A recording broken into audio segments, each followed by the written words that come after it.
ஓர் அடர்ந்த காட்டிலே ஒரு பெரிய மரம் இருந்தது. அந்த மரத்தில் ஒரு புறா கூடு கட்டி வாழ்ந்து வந்தது. அதே மரத்தின் கீழே ஒரு எறும்பு புற்றிலிருந்து ஒரு எறும்பு வாழ்ந்து வந்தது. ஒரு நாள் பலத்த மழை பெய்ததால் மழைநீர் புற்றிற்குள்ளே புகுந்துவிட்டது. எறும்பு வெள்ளத்தில் சிக்கித் தத்தளித்தது. இதை மேலே இருந்து பார்த்த புறா உடனே ஒரு இலையை கொத்தி எறும்பின் அருகே போட்டது.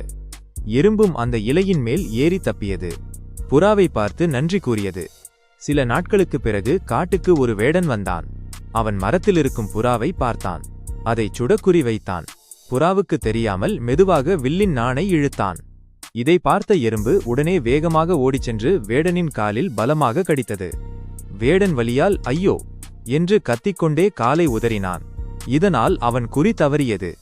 வேடனின் சத்தம் கேட்டு புறா விழித்து ஆபத்தை உணர்ந்து பறந்து தப்பியது. புறா கீழே வந்து எறும்புக்கு நன்றி கூறியது.